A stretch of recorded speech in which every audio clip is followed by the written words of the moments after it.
Volgens statistieke wat in 2013 deur die Suid-Afrikaanse polisie vrygestel is, word 'n kind elke 5 uur as vermis aangemeld. En volgens syfers deur Missing Children South Africa word slegs 77% van die kinders wel gevind. Die polisie erken dat te veel misdrywe teen kinders gepleeg word en te min van die misdade aangemeld word. Die doel van die kinderbeskermingsregister is om te verhoed dat mense wat kinders voorheen leed aangedoen het, weer met hulle werk.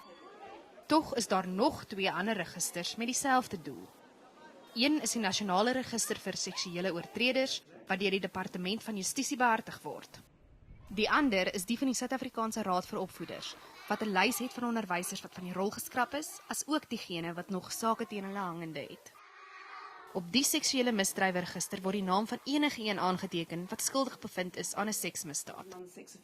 Maar professor Anne Skelton sê die seksuele misdrywe-register en die kinderbeskermingsregister is onnodig. Every time a person is convicted of any offence, it goes on your criminal record.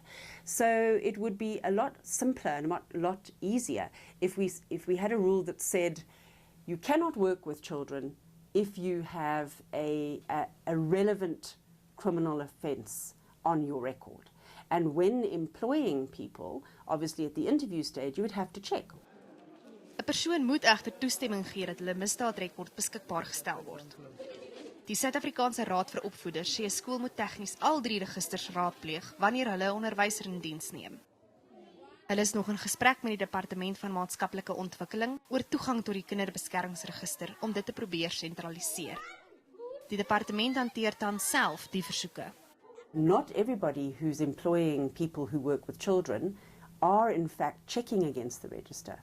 Now, the concern is that if we go for an all-out drive of saying everyone must do that, is that the systems that have been set up, which are already struggling to cope with checking against the register, won't actually be able to meet the demand. So I think it's time for a radical rethink on this. SARU sê provinsiale departemente van onderwys moet ook op 'n gereelde basis die lyste van onderwysers met misdaadrekords aan hulle verskaf.